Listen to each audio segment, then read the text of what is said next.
Welcome to Podjunction Podcast, a show for podcasters who want to use their podcast to grow their business.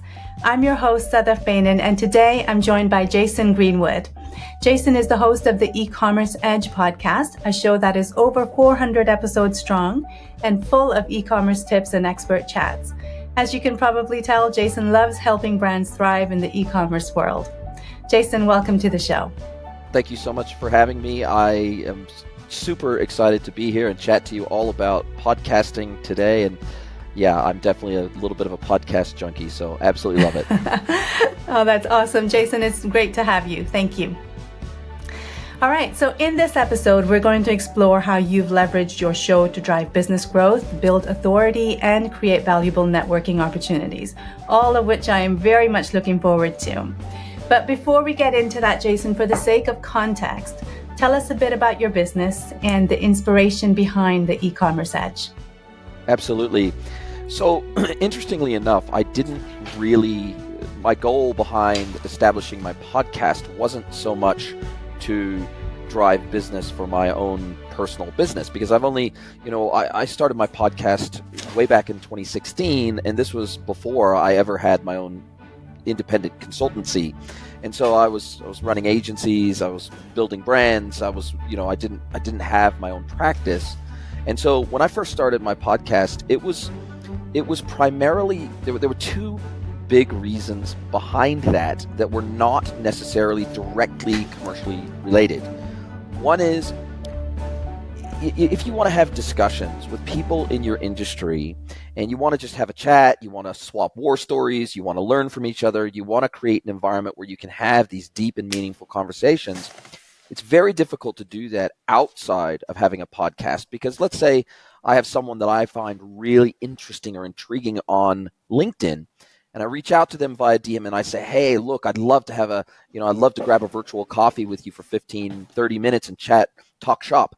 9 times out of 10, they will say no, because they think you're trying to sell them something. They think you're trying to pitch them. Whereas when you have a podcast, 99% of the time, they will say yes.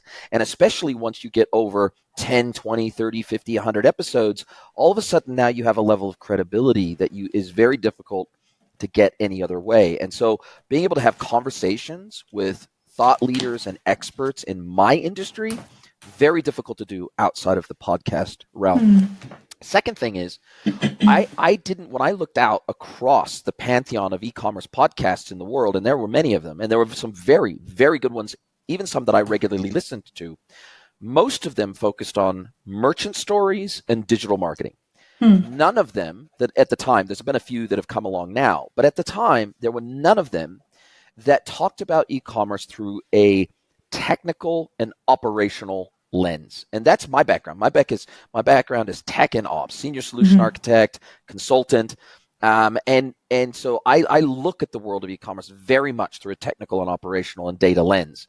And I didn't really see any content out there that spoke to me. And so I thought, well, then if nobody's going to do it, why don't I do it? And why don't I put out content that I would like to consume? So that was really the genesis of the podcast, to be honest. Now, of course, it's turned into so much more. It's kind of taken on a life of its own since, and it's led to so many more good things in my life than that. But that was really the genesis of the podcast. That's very interesting, actually, that you say that, because the amount of conversations I've had with people who say exactly that in order to be able to get your foot in the door to someone that you really want to talk to, inviting them onto a podcast is so much easier than just trying to have a conversation with them. How has it evolved? Yeah, so we started out, there's been many evolutions, but we started out with a once a week. Well, actually, it's interesting. I started out with a mono podcast, meaning it was just me speaking to the camera. It was me telling my stories. It was me speaking from my knowledge. It was me speaking from my experiences and the hard-fought lessons of being in the industry for over 20 years. And I found that pretty rapidly became unsustainable. It was too difficult to come up with constantly new angles on the same types of topics. And although I have a deep pool of knowledge and experience in e-commerce, I don't have experience across every single facet of e-commerce, because it's a very broad topic. It's a very broad subject, and there's many deep specializations within e-commerce that you can explore.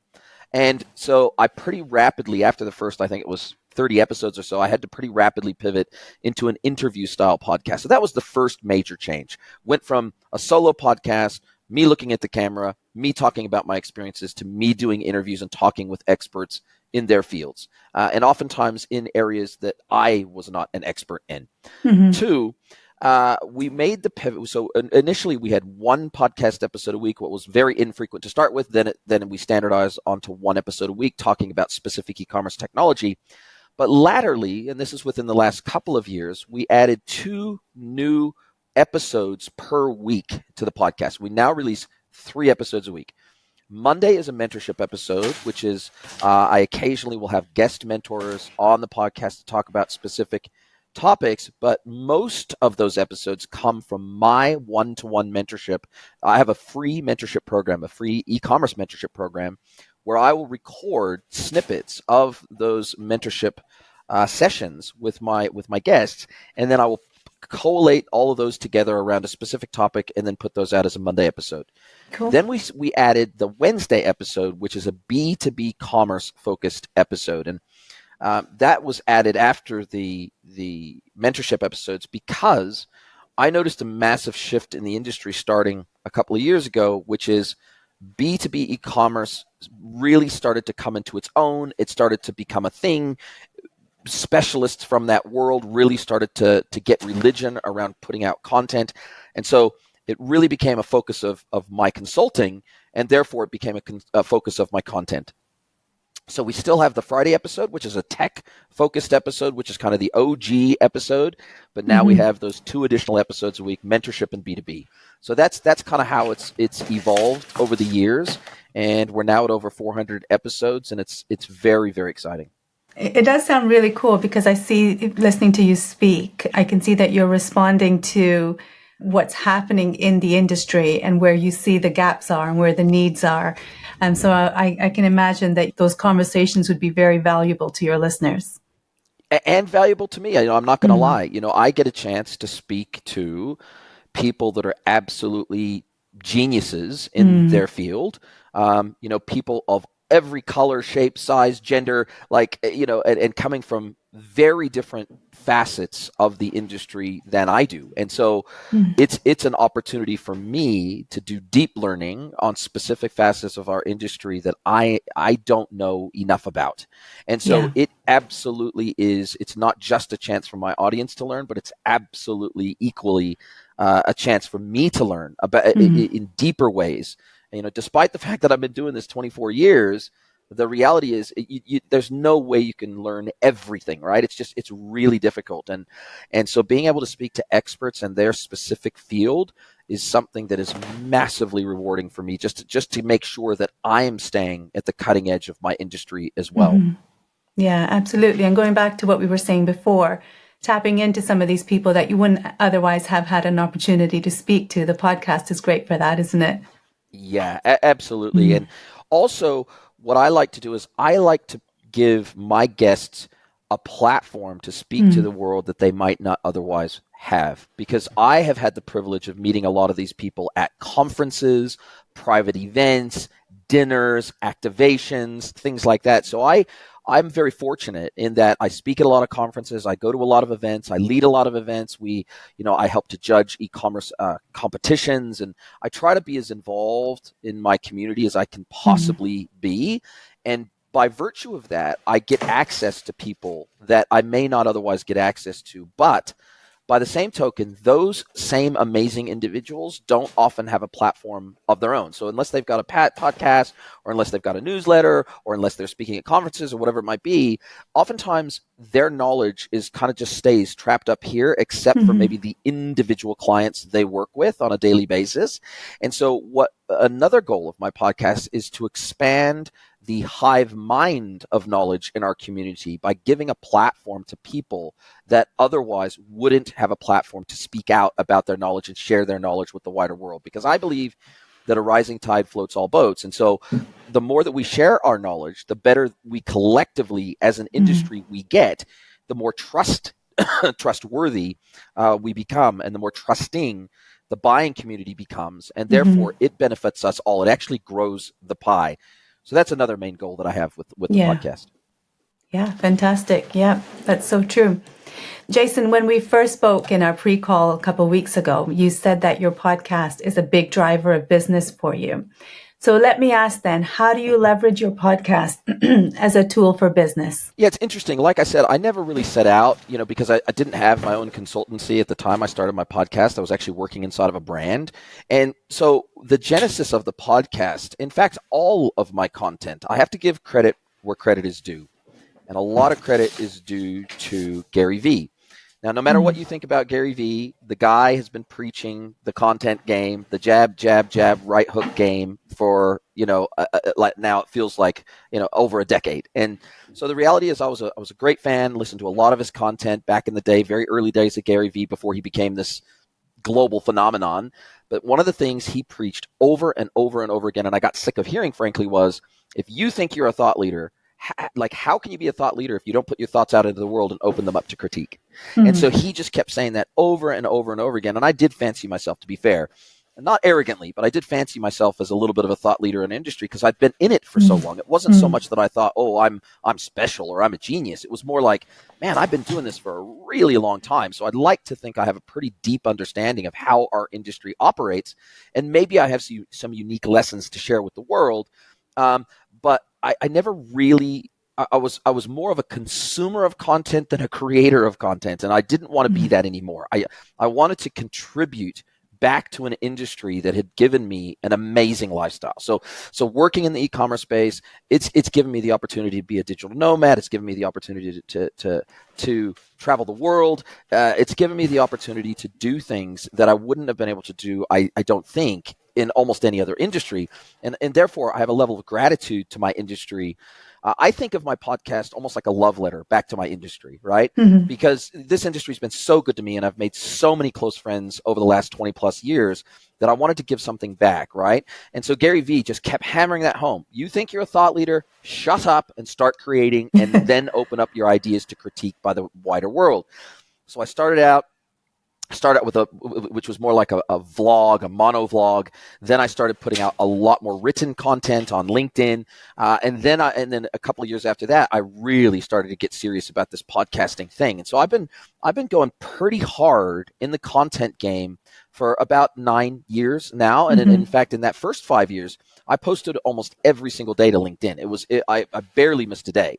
I'm a little bit less frequent now. It's not every single day. It's probably 3 to 4 times a week now on LinkedIn. But what I found is that a podcast allows you to dig deeper into topics than you would otherwise be able to dig deep into.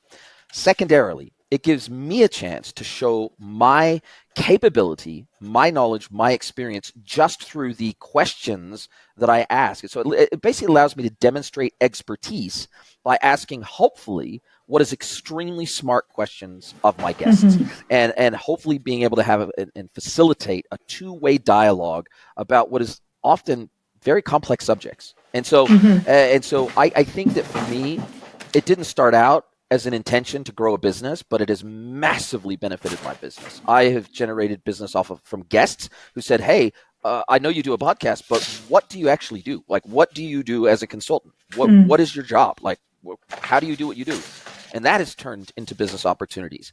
It has opened up opportunities for me to speak at conferences, which has then expanded my audience. And after I've spoken at conferences, people have come up to me and said, hey, I think you can help us. Why don't we have a chat? Right? I've had people, just listeners, who have reached out to me via DM on LinkedIn and said, hey, love this episode with XYZ, love the topic you were talking about. This is a challenge we're facing right now. Do you think you can help? So it's had direct and indirect benefits for me, way beyond what I could have ever, expected or suspected.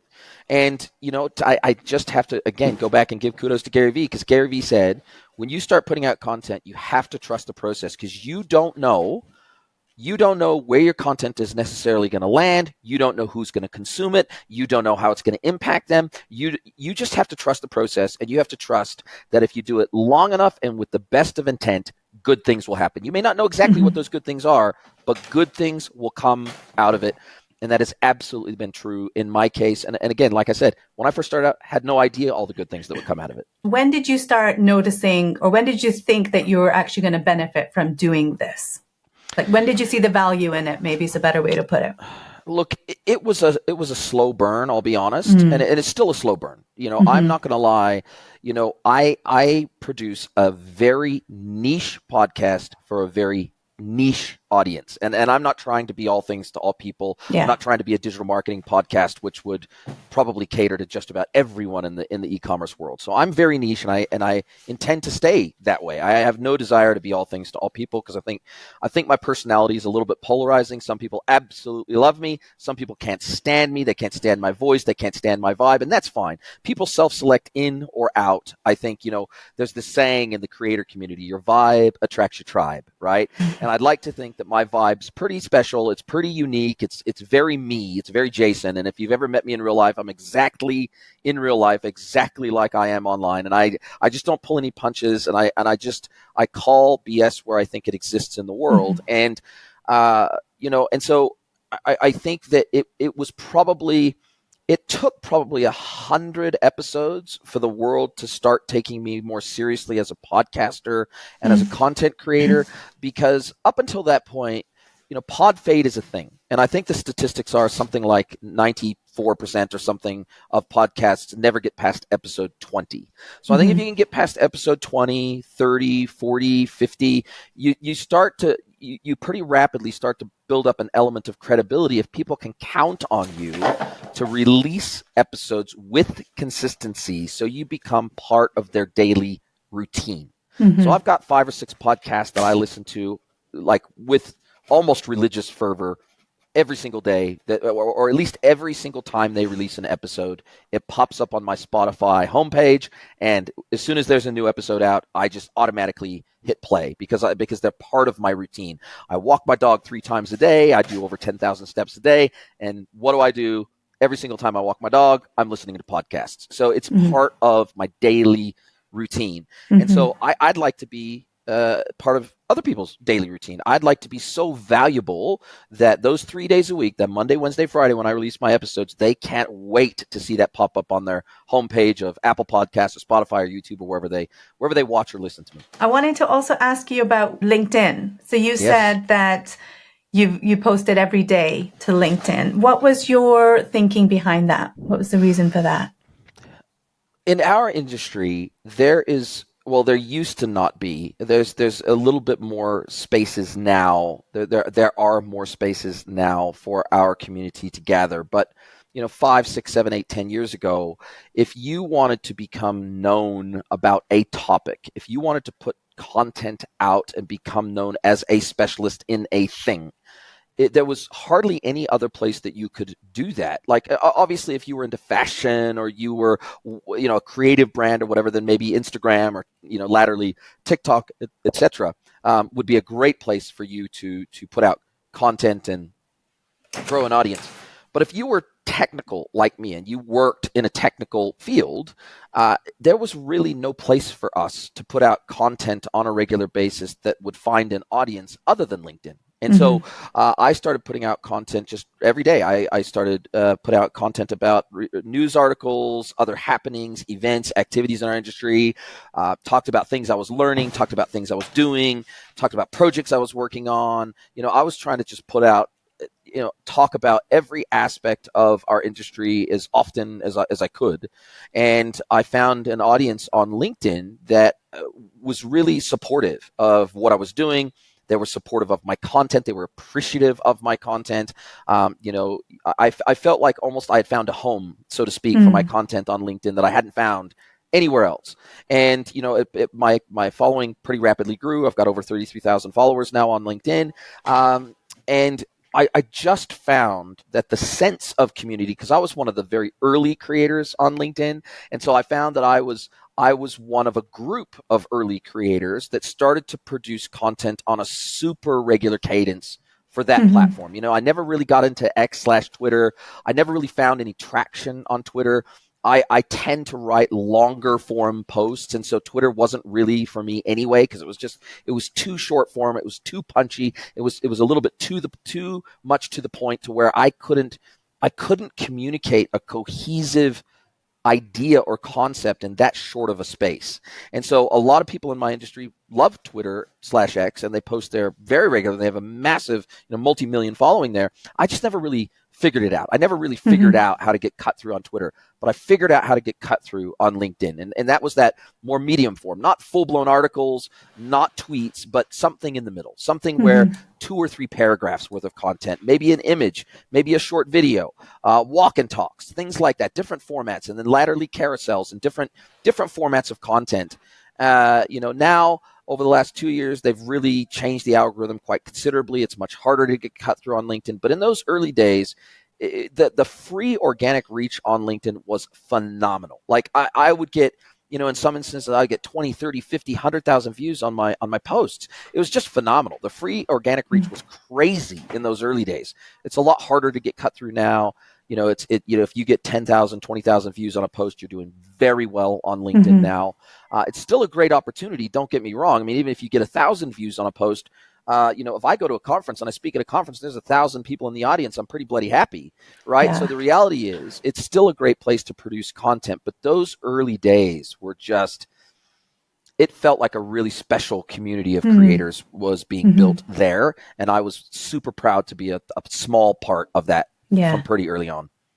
Did you do that in order to establish authority in the e-commerce space, or was that to build an audience also for the podcast? It was both, but I was creating there long before I ever got serious about the podcast. Right. Okay. And so, another thing Gary Vee said that I took to heart was you should build an audience before you need it. Build an audience before you need to monetize it, right?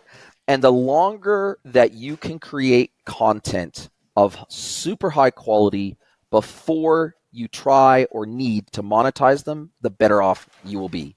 And so even today, you will find that I don't sell through my content. I never sell through my content. Maybe occasionally 1 in 50 posts, I'll put a thing at the bottom. Hey, if you're experiencing challenges around this topic, then reach out. You know where to find me, kind of thing. But I don't sell. I don't sell through my content. I try to. There's 2 goals behind my content: educate and entertain. Those are my 2 goals. And hey, look, I know by definition and by default, business comes from that. And it becomes a magnet for your expertise. And I'd like to think that when somebody, for example, nowadays thinks of B2B e-commerce, I'd like to think that I show up in their feed so often that if they ever need help with B2B e-commerce, that I am literally the first guy that pops into their head. That would be my goal, right? And so therefore, by definition, will automatically lead to some additional business for me without having to go out and pay for pay-per-click marketing, paid and performance marketing, pay for other influencers to bring me business, whatever. That's a great byproduct. But my first and foremost goal of my content is to educate and entertain, and anything else beyond that is an absolute bonus. And I'd like to think that intent is really clear in my content, that it's not a thinly veiled attempt at selling more stuff, right? Because I think people can sniff that out. I think they can feel it. I think they can tell when you are putting out content with the intent of selling. I think it just hits different. I think the vibe of it hits different. And I'd like to think, and a lot of the feedback I get is you don't come across like you are selling in your content. And that's exactly because the intent is not to sell. Maybe a byproduct is selling, but that's not the goal. The goal is educate, entertain, and improve our industry, and ultimately increase the size of the pie of our industry, because I know that if I do good work and I treat my customers well, I'll always get my portion. I'll always get my slice of the pie. So if I increase the size of the pie, then I increase the opportunities for all of us, including myself. Yeah. I'm listening to you. I'm guessing that approach really helps your networking and partnerships that would come as a result of the podcast. Yeah, and it also puts me in the position of being able to be a super connector. So I oftentimes find myself, oh, hey, somebody will DM me and say, hey, I saw you had such and such on your podcast recently. I think there's an opportunity for us to work together. Can you connect us? Can you do a joint DM or can you send a joint email? Or I'll just identify, I'll be like, oh, I think you really need to speak to this person because I think you guys have an opportunity to form a really good partnership. Maybe you've got the same ICP, or maybe you have some complementary technology, or maybe you are going to be speaking at the same event together. And so maybe we can get you into a panel or a roundtable together. There's all sorts of opportunities, I think, that come naturally out of just knowing more people. The more people you know in your community, and oftentimes creators think of their community as something outside themselves. I am in my community. I am part of my community. I am a key representative of the type of people that exist in my community. So the community is not something outside of me. I am in the community. I am part of that community. And I'd like to think that I have the best interests at heart for all of the members of my community. Now, if you're a shitbag, then, I don't want you to succeed. But if you're a decent human being and you have good intent and I know you, then I naturally want you to succeed as well. And if that means that I can introduce you to someone else who can help you mutually succeed, then I'll do everything in my power to make that happen. And oftentimes, even in my consulting work, like because I don't just consult to merchants, I also consult to agencies, I consult to software vendors, I consult to investors. And so oftentimes a big part of my consultancy work is connecting the right people with the right other people to help both get what they want out of the industry, right? So it's about, introducing, if I'm consulting to a B2B agency, it's about, okay, which platforms should you guys become an expert in so that you can meet the market where it is, for example, and then I'll make the introductions and I'll help them get upskilled on that technology or whatever it might be. And so I think the ability to be a super connector of people through your podcast is a really underrated and overlooked benefit of having a podcast, because by definition, you're meeting, or in my case, I'm meeting at least 3 new people from my industry every single week. And so as a result of that, it pretty quickly builds up your portfolio or your virtual Rolodex of people that you can reach out to and help get connected when it makes sense to do so. And you get the credit, you get the kudos for that. Like I don't get any commercial benefit out of that, but I get the kudos from that, and I get the accolades from that, and I get the support from those people in the future. And oftentimes that creates a feeling of reciprocity where they go, well, I'm going to keep my eye open for a situation where Jason might be able to benefit, or where I might be able to introduce Jason to this other person where they should be connected, or they might be able to recommend another person for me to have on my podcast and make an introduction that way. So it's kind of like this. I like to think of it as a virtuous cycle.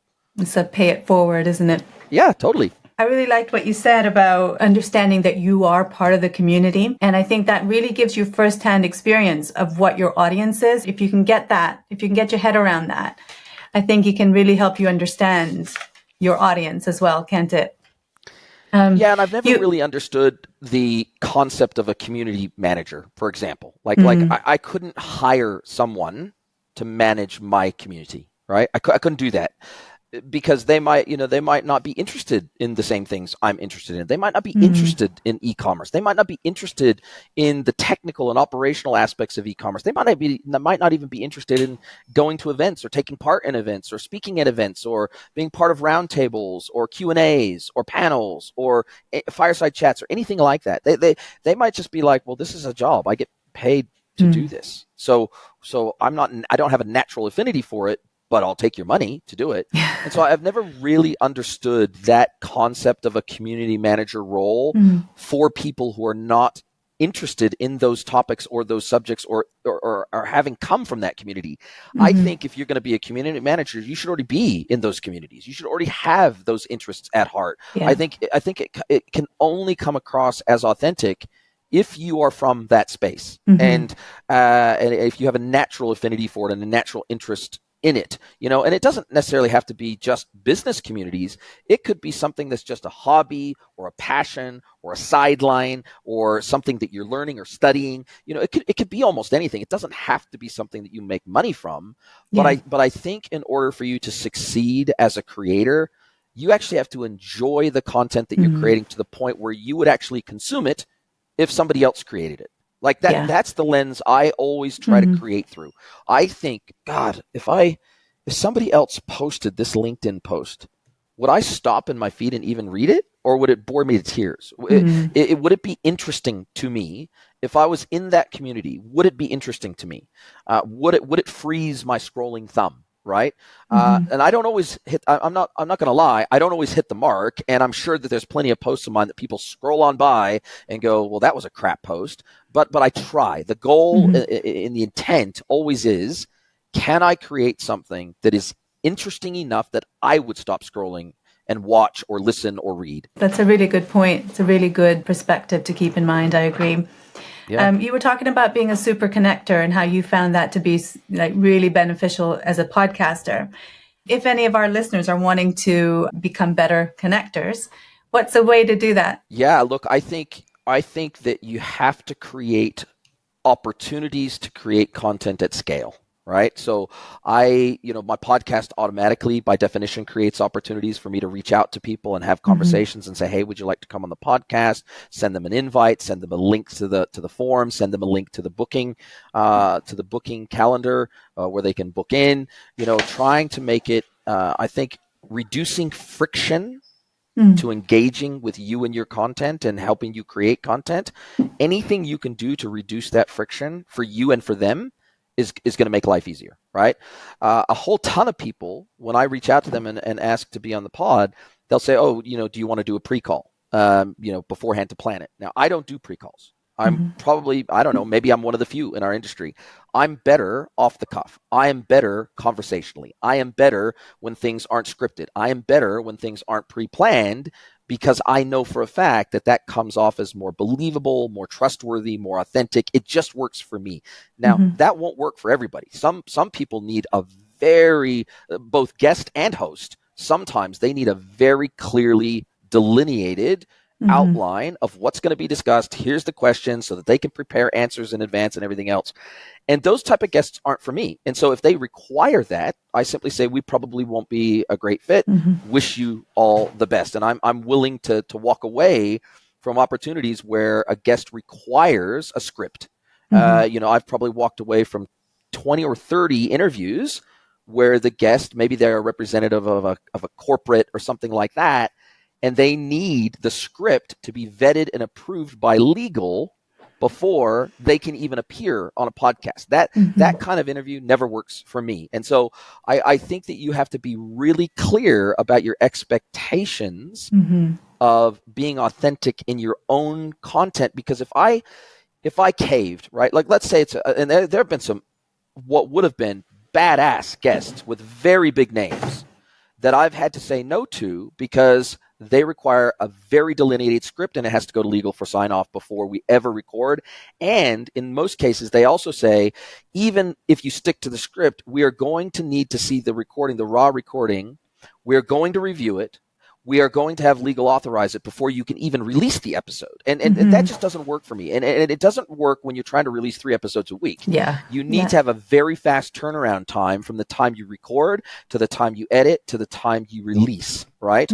And so this won't work for everybody, but it works for me. And so I think you have to remain true to yourself.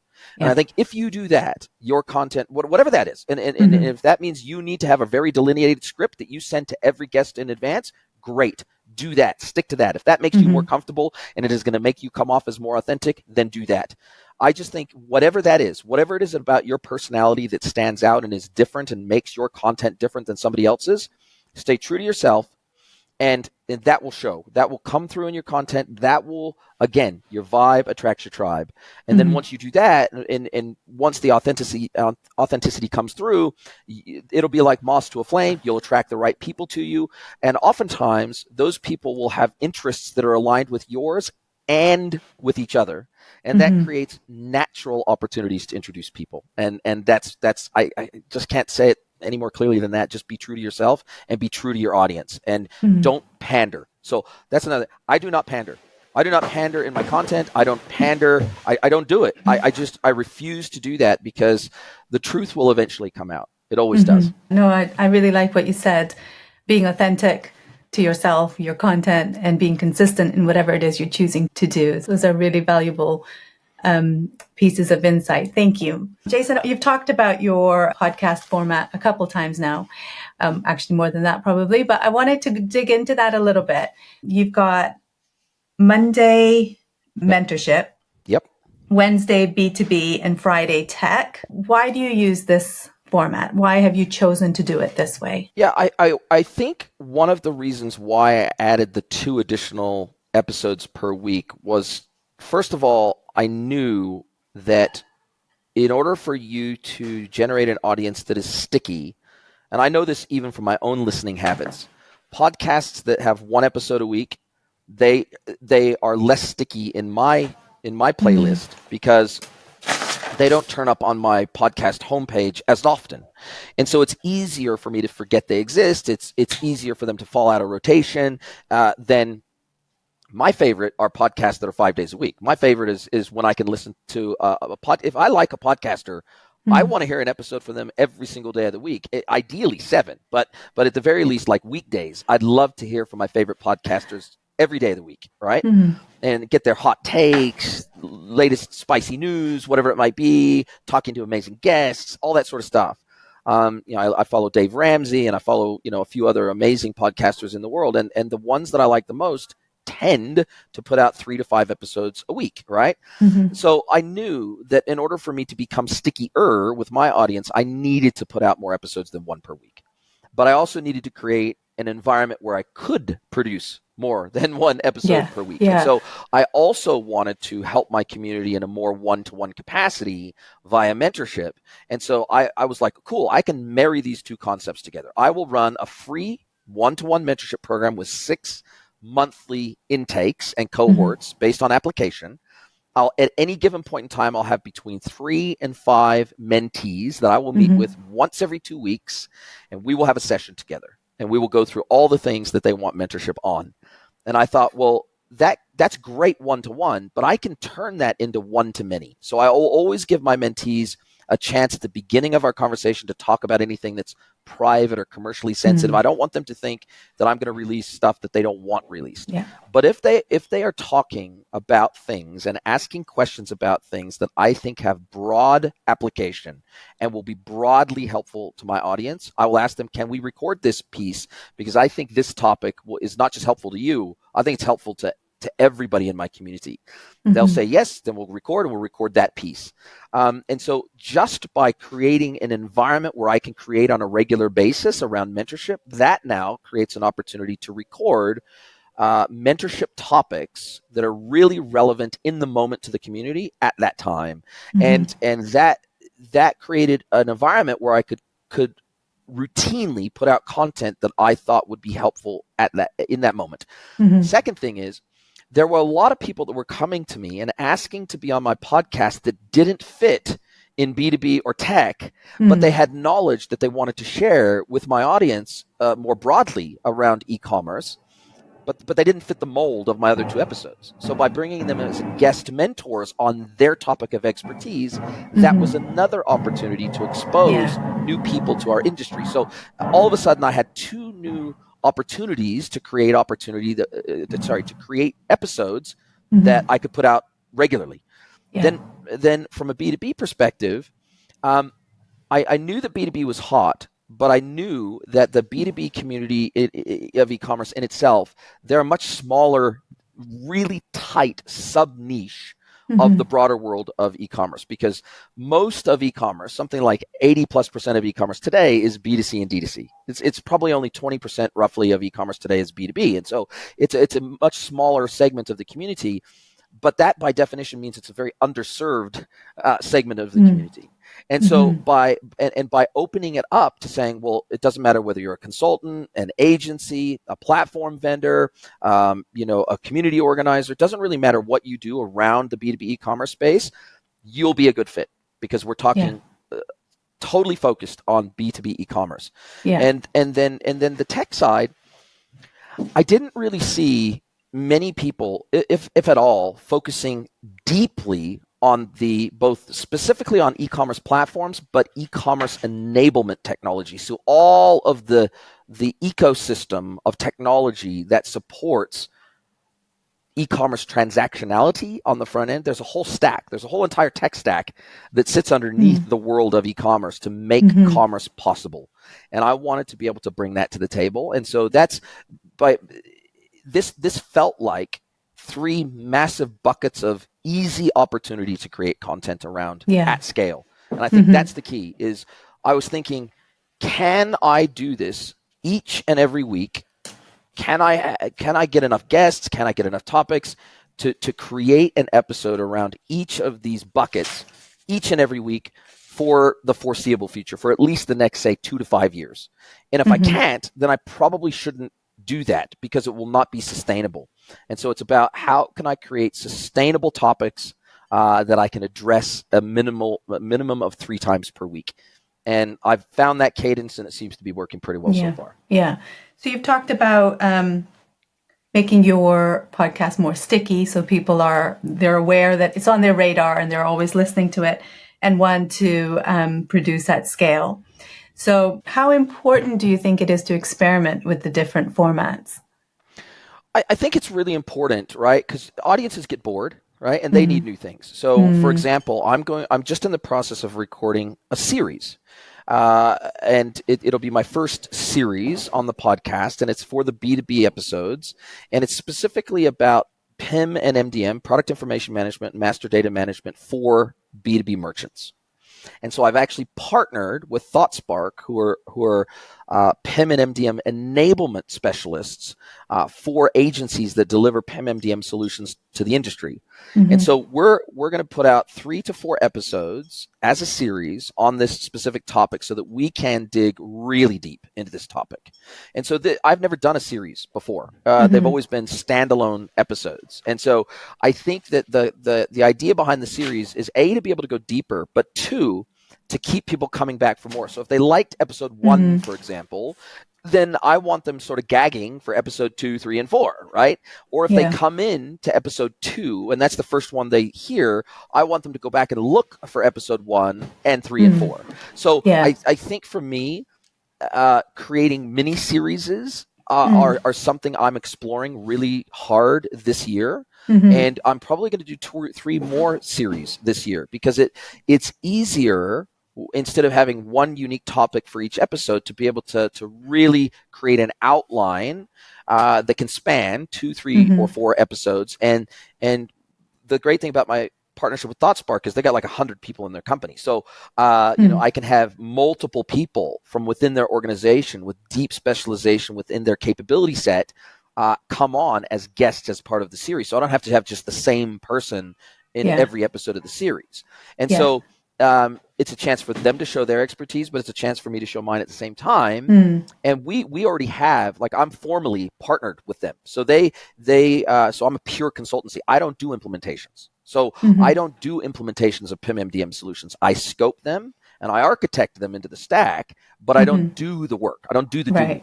And so, but they do the doing. And so it's a great partnership, because, if somebody is interested in this topic and they go, wow, our business needs this stuff, then they automatically have someone that they know, that they can trust, that they say, well, okay, Jason can do the consulting, but then we also have somebody else that can do the implementation when the time comes, that we know we can trust based on their knowledge. So it's hopefully kind of a win-win-win for everybody. Yeah, no, I see what you're saying. You just said that it's good to experiment with different formats, because the audience gets bored and you get bored and you need something fresh. I understand that. How do you hold that together, though, with the element of consistency? I think as long as you're transparent, you're authentic, and you don't change everything about your podcast all at once, you're probably going to be okay. Like this will be like a 3 or 4 episode series, and then it's kind of going to be back to your regularly scheduled programming, so to speak. So I don't think you necessarily need to change the entire format of your podcast once a year, say, for example, and that becomes your new format that you run with for another year, because I think that could be sometimes when people hear that, they're like, am I on the right podcast? Like, is it the same? Is it the same show?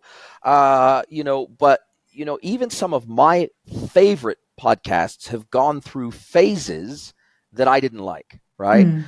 So one of my favorite podcasts is This Week in Startups. And Jason Calacanis is the founder of This Week in Startups. Okay. And he has gone through, and he's got, I think he's got 2,000 episodes or something crazy like that now. He's insane. Like he's insane. He's over time, he's had a co-host, then he's not had a co-host, then he's had different co-hosts, then he's had different formats. He's gone from 2 days a week to 3 days a week to 5 days a week, and then now back down to, I think he's back down to 3 days a week. Sometimes he'll have live shows and live broadcasts that he records and then posts. So he's gone through different formats, and look, I'll admit that some of those have not hit the mark for me. And so during that time, instead of listening to 5 days a week, he had a host about a year ago, I think it was about a year ago, named Molly Wood, and I just didn't like her. It wasn't because she was a woman, or it wasn't because she wasn't knowledgeable. I just didn't like her vibe. I didn't like the way she communicated. I didn't think she was as knowledgeable as Jason was, and she was trying to speak to topics that she didn't really know that well, so it didn't come off as believable or trustworthy to me.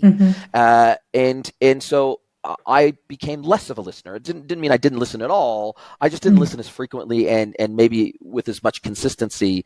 And as a result, but now, and then he went back to doing it on his own, and I became more of a listener again. And then he for about a year, almost every single episode was about AI.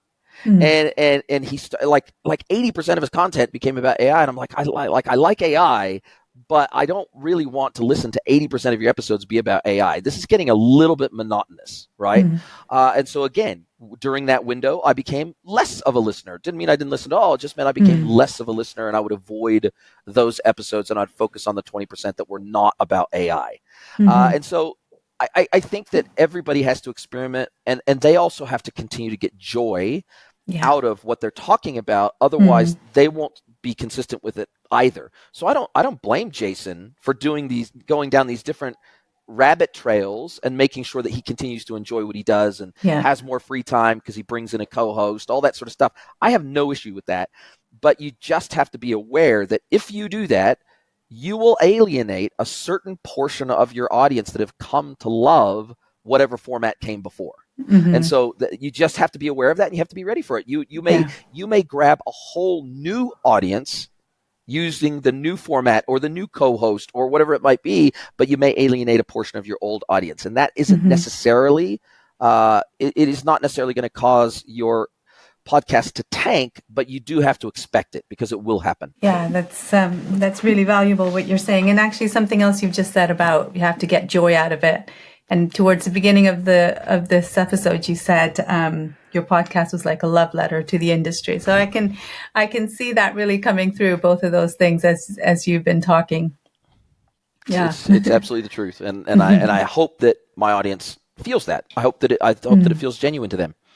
Absolutely. Jason, how do you go about producing all of these episodes? I know it's one thing to sit there and have these wonderful conversations, but what about all the work in the background?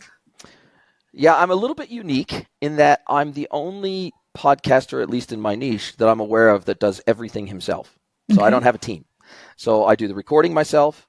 I go out and find the guests myself. Now, luckily, now that I'm at over episode 400, I have a lot of people coming to me and messaging me and saying, hey, can I be on your podcast? So it's easier to get guests now than it used to be in the beginning, when it was all me DMing and messaging and trying to email people and say, hey, would you like to come on my podcast? So it's definitely easier now to get guests than it's ever been. But I go out and I find the guests, I schedule the guests, I interview the guests, I do the post-production, and I do all of the distribution. So without software and without tooling, this would be impossible. And so I do use a lot of software. I used to use Riverside, which we're recording on now, but I now use Squadcast as my digital recording studio. It's got a native integration to Descript, which is an editing tool, a video and podcast editing tool.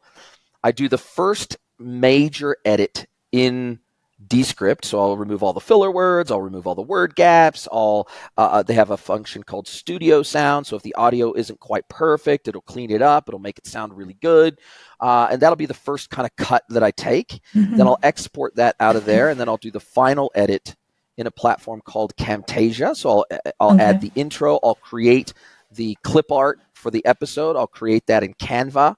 I'll then import that into the final edit of the video at the beginning. Put the intro, put the outro, put any sponsorships or ads that are in there. I don't do much. I don't accept much sponsorship on my podcast, but occasionally when I do, I might put one in there. I'll put the, hey, recommend, can you please share this episode with your friends? I'll put any of that stuff in there, and I'll do that final export of the video file directly out of Camtasia. Now, luckily, so I used to be hosted with Podbean for my podcast for the audio portion, but I now am hosted with Spotify directly. And one of the reasons I made that switch was because unless you are hosted with Spotify, you will not be approved for video on Spotify.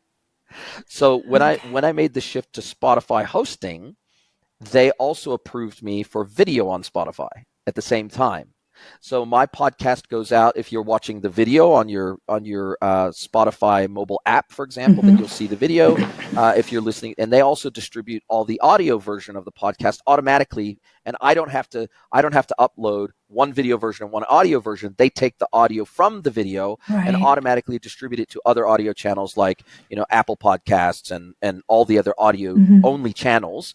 They do that distribution for me automatically, which is really nice. So I used to produce one audio version and one video version and then have to upload them separately. Yeah. But now I upload the video version to Spotify. They do all the audio, and then I also upload to Rumble and to YouTube the same audio file. I upload to YouTube and Rumble, and I have YouTube supports a video podcast series, and you can assign it episodes. When you upload them, you can assign them to your podcast series in YouTube, and so I do that as well. So I do all of that myself, and then I use Opus Clip to generate short teaser clips with transcriptions, with embedded transcriptions. I do that, and then I upload the shorts. I used to upload them to Instagram, TikTok, and YouTube, but I didn't find that I got much traction off my shorts on Instagram or TikTok. So I now and I find that shorts do very, very, very well on YouTube. So I just upload them to YouTube, and it's been great. Do you put anything on LinkedIn? Yeah, so I will almost always. I'm a little bit behind, so I'm up to say episode 360 on posting about episodes to LinkedIn, but I also post about my episodes. When I post about them to LinkedIn, I also post about them to Reddit, and I also post about them to X at the same time. Okay, cool. It still sounds quite demanding of your time. Does it take a lot of time? Yeah, it takes about, on average, I spend about 8 hours a week. So basically 1 day a week dedicated to content. It doesn't all happen on the same day, but like if I was to aggregate all the time together that I spend on content weekly, it works out to be about a day. So it's I wouldn't say it's a light commitment. I take it very seriously, but I also consider it part of my job. So in a perfect world, I would love it if in 5 years from now, 80% of my income came from my content. Like that would be amazing. Like if I had so many people just begging to sponsor and work with me, then fantastic. That would be great. But even if that was true, because I love putting out content, and I would love to put out a lot more, but I'm running a consulting company, so I can't devote 100% of my time to content, even though I might like to. There's a lot more content. There's a lot more formats. There's a lot more stuff I'd love to do in the creator space, but I'm working hard to hold it all together as it is. But I will never stop consulting. And the reason for that is my consulting allows me to keep my finger on the pulse of the industry and stay relevant. Because I tell you, if I stopped consulting even for 6 months, I would very rapidly lose touch with my industry.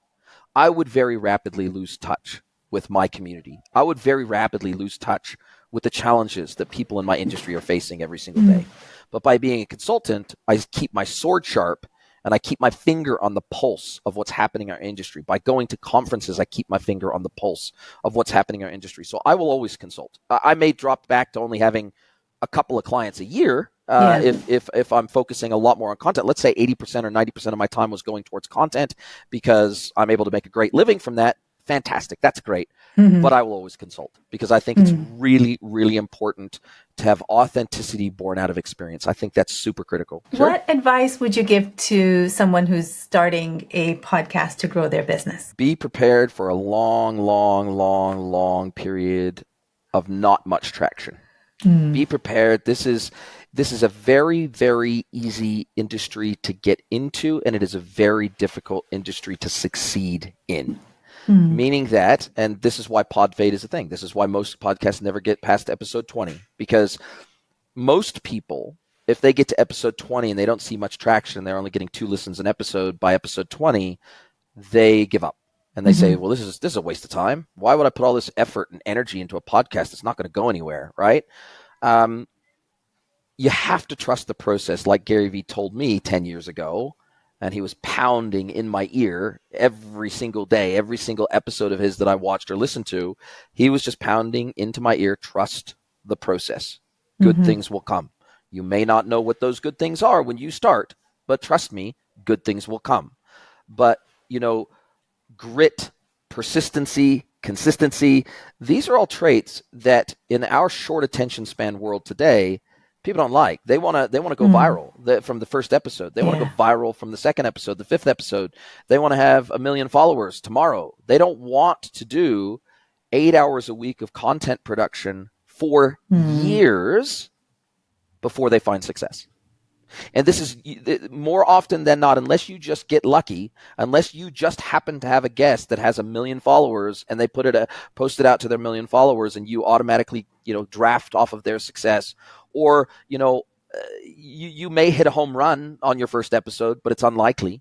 And you may be very good from a production quality and from an interview quality or from a writing and copywriting perspective. You may be amazing from day one, but most likely you won't be.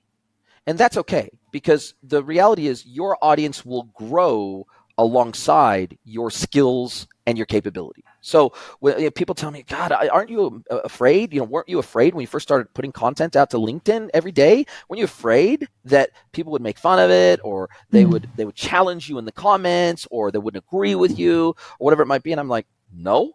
I had like 500 followers. Why would I care? Like, nobody's going to see it. So I practiced and I practiced and I practiced and I practiced when I had no audience.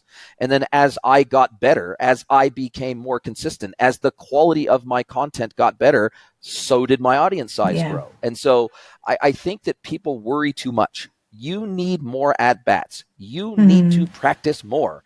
It's like going to the gym. You are not going to be fit the first time you go to the gym. But the 100th day in a row that you go to the gym, you're probably going to see some gains in the mirror. And you are certainly going to feel better. Your biomarkers are going to be healthier. When you go to the doctor and you get your blood pressure taken, it's probably going to be better. But I tell you, it doesn't happen after the first day at the gym. Your first post, your first episode, your first whatever, just assume that you are going to suck, because you will, right? It's like anything in life. We suck at anything. If we take on a new sport, we are going to suck. And we have no It's so weird. It is so weird. People have this expectation that their content is going to crush from day one. And I'm like, what do you do for a living? Do you play sports? Do you have hobbies? Were you amazing from the very first day? Did you go to university? Like, I personally didn't go to university, but I know lots of people do. Were you amazing at that thing before you went to university? Probably not. Why do we have this expectation? And it's the same with e-commerce. People think they can set up a Shopify store and be successful overnight. Why do people think that with content, it's different than any other thing in their life?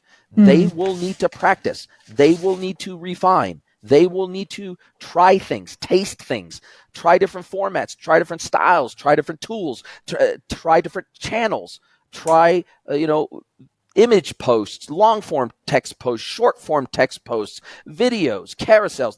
They will need to try and taste lots of things before they figure out what even they like to produce. Because some people like to do an audio only podcast because they don't want to have this video interaction. And they go, well, look, I can sit in my PJs and there's no camera and nobody cares because I'm doing audio only. And they're more comfortable with audio only, right? And in the beginning, my podcast was audio only, right? But I realized a couple of years ago, the whole world is moving to video. And I was like, if I'm going to create shorts for short video platforms, I need the raw video to start from. So I converted from an audio only podcast to a video and audio podcast. So, you are going to need to experiment. You are going to need to play, but above all, just do shit you enjoy. Because if you don't enjoy it, you will never stick at it anyway. So why start? Just do shit you love. As you were saying, you'll get better at it. You just need to start. And I think that's sometimes the hardest thing, starting, because you want to be perfect at it from like straight out the gate.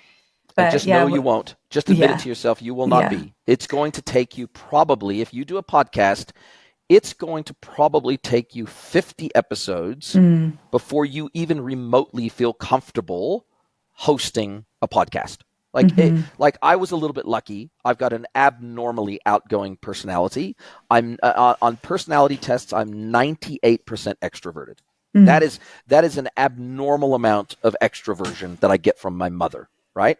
So I was a little bit lucky in that I was never nervous, I was never shy, and I never didn't like my own voice. I've always liked the sound of my own voice. So I was a little bit lucky in that regard. But that doesn't mean that somebody who isn't like me can't be absolutely awesome at putting out content that people love to consume. Because my personality is very polarizing. Some people love me and some people hate me. Some people can't stand me.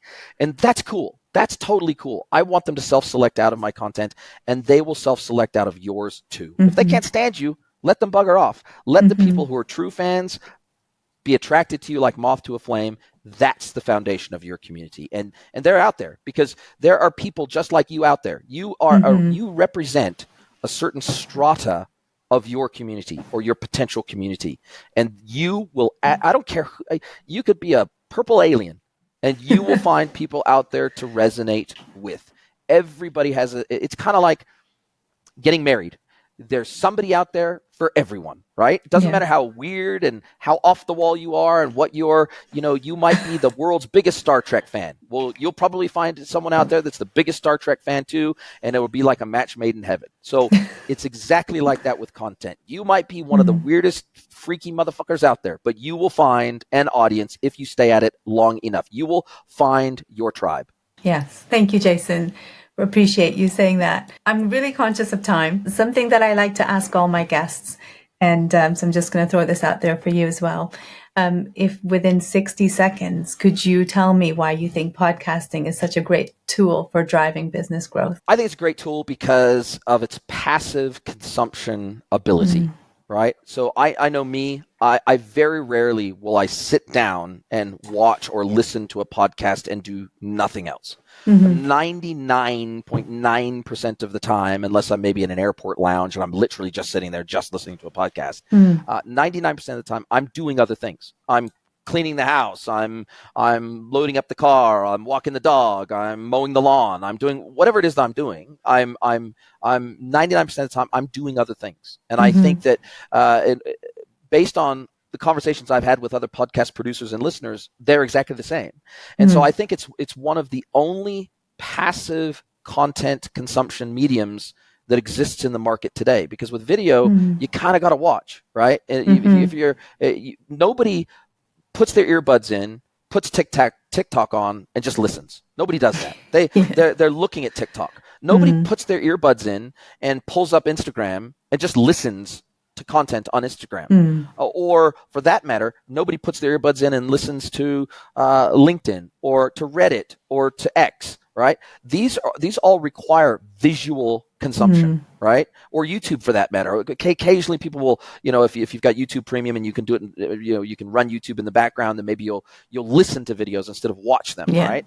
But I think that that's the first benefit. The second benefit is long form. Right? Now, your podcast doesn't have to be long form. It could be 15-minute episodes. It could be 5-minute episodes. It could be 30-minute episodes, hour-long episodes. But I find that